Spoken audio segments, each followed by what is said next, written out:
Hier soir, Moscou a été frappé en plein cœur, une centaine de morts dans un attentat meurtrier dans une salle de concert, ce qui pourrait accélérer le conflit ukrainien. Non, vraiment, je suis en colère. Je suis un homme en colère. Je suis colère, je suis violence parce que je suis trahison. Ah, attends, par contre, je vais t'arrêter tout de suite. Je vais t'expliquer un truc, moi je suis un nerveux. Donc là, à tout moment, ça part en fait. Et voilà mon secret, Captain. Je n'ai jamais cessé d'être en colère.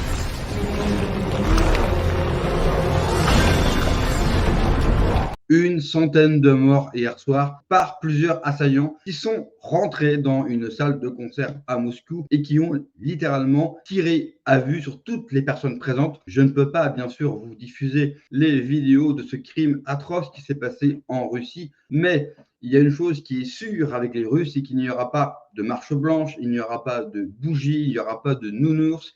Ils vont les trouver et les tuer les uns après les autres. Ça a déjà été le cas avec un des terroristes abattu alors qu'il tentait de rejoindre l'Ukraine.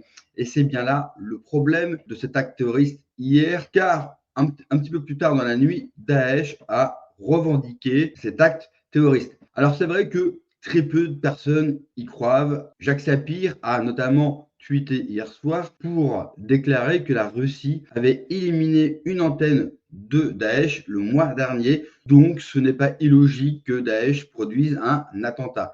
Mais ce matin, on apprend que ces fameux terroristes combattaient dans une aile spéciale de Daesh aux côtés des Ukrainiens. Et c'est vrai qu'un attentat aussi meurtrier en plein cœur de Moscou, alors que l'Ukraine est en train de perdre la guerre et que nous avons un président français qui fait tout pour accélérer les choses et créer un conflit beaucoup plus vaste, on peut vraiment se demander si c'est véritablement Daesh qui a causé cet attentat hier. En plus de ça, on le sait maintenant que Daesh a été fortement financé par les Américains. Moi, à un titre personnel, je ne crois pas du tout à la possibilité que Daesh a décidé, pour le moins seul, d'attaquer la Russie en son cœur. Comme souvent, les attentats sous faux drapeau est une monnaie courante. C'est malheureusement pas la première fois et ça ne sera pas la dernière fois. Connaissant extrêmement bien la mentalité russe et leur réponse face à ce genre de drame, je les vois extrêmement mal rester calmes. Je pense qu'ils vont les trouver et les éliminer les uns après les autres.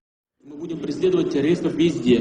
В аэропорту, значит, вы уж меня извините, в туалете поймаем и в сортире их замочим, в конце концов. Все, вопрос закрыт окончательно. Ils sont encore à la recherche de 5 personnes et je peux vous assurer que la frontière avec l'Ukraine et notamment la Biélorussie est extrêmement surveillée. Ça va être compliqué pour eux de prendre la fuite sans se faire abattre par les forces spéciales russes. Que l'Occident ne soit pas ami avec la Russie, c'est un fait, mais provoquer ce genre de drame en plein cœur de la capitale russe est une folie, car cela pourrait engendrer un conflit beaucoup plus vaste et beaucoup plus meurtrier. Il faut absolument une désescalade de l'horreur, dessiner les contours d'une paix pour éviter que ce conflit s'aggrave et que des pays occidentaux, et notamment la France, qui veut absolument envoyer des troupes sur place, ce qui serait inefficace. D'ailleurs, le dirigeant de la Douma sur BFM a déclaré qu'il tuerait tous les soldats français présents sur le sol ukrainien. Quelque part dans le malheur qui a frappé la Russie hier,